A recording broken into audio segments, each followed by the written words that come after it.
Did you know that slavery still exists today? In the United States, imagery shipped across state boundaries to privately owned prisons for the sake of profit.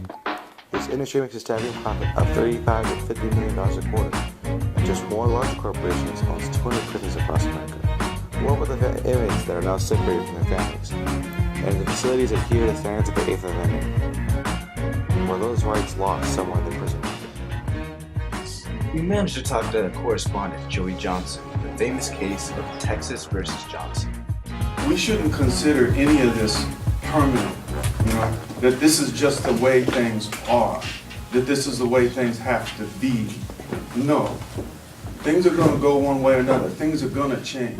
In question on the idea of treatment of prisoners, ex-convict Jerry Elster had these words to say. It's already slavery, so now you sell them to another state, right, for their profit.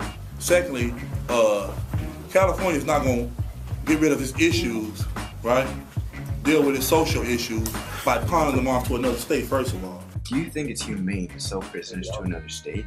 It's unfair to the family members of that prisoner that you sending from. This man went to jail for, say, he stole some candy or a robbery or whatever, something petty, and he went to jail for stealing that candy, right? And because he doesn't pose a serious threat to you, now he doesn't have the right to see his family. He don't have the right to get visits.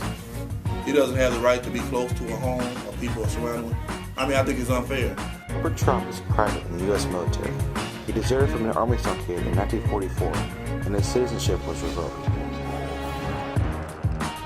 He went to the Supreme Court, and eventually the Supreme Court ruled that he could not be denaturalized because it was the complete alienation of an individual in American society.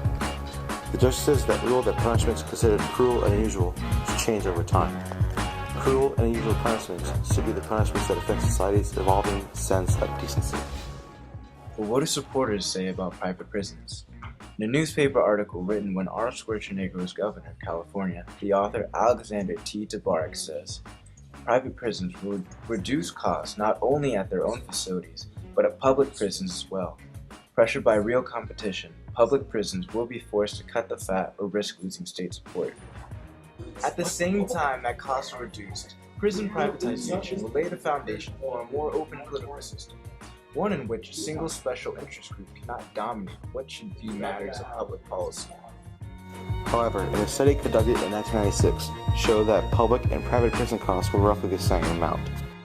Besides, even if the private prisons do cost less, the savings do not transfer to the state, because profit is the entire point of private business. And the money that private prisons may save is due to cutting corners in every part of the inmate's life, from food and medicine to the quality and number of guards. One inmate of 7 months, named Scott Noble Payne, claimed that suicide, sure beats having water on the floor 24/7, a smiley pillowcase, sheets with blood on them, and a sticky towel that hasn't been changed since they caught him.